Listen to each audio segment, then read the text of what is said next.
Estimades famílies, companys, companyes, estimats i estimades alumnes. Un dels tòpics que trobo més bonics i suggerents, tractats abastament per la literatura o el cinema, és el que relaciona la vida amb el viatge.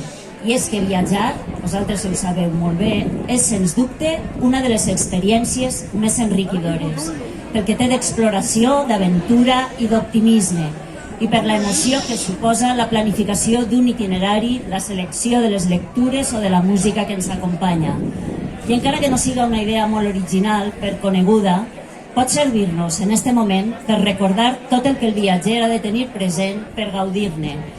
Perquè, tot i que voldríem per a vosaltres una travessia intensa però sense imprevistos ni sobresalts, la realitat, ja ho sabeu, és molt tossuda i sovint ens posarà a prova. Per això, caldrà que sempre tingueu present que cal viatjar lleugers, deixant a la vora tot allò innecessari que ens impedís gaudir plenament del que ens envolta.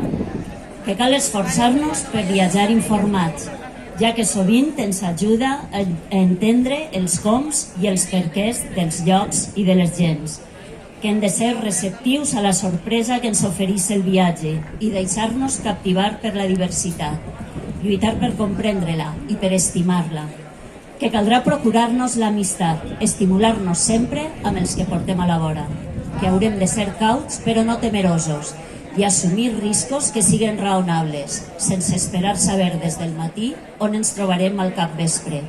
I sobretot que cal afrontar amb entusiasme la travessia i demanar sempre que el camí siga llarg, molt llarg, per poder aprendre.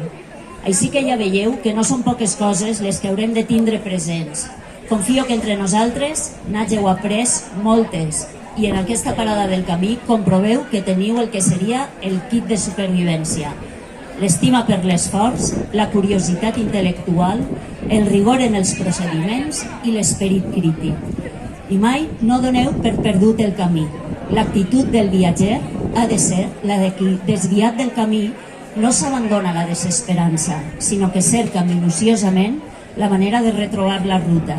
I així, quan fondegeu a l'illa, sereu rics de tot el que us haurà donat el viatge. Que tingueu molta sort. Gràcies.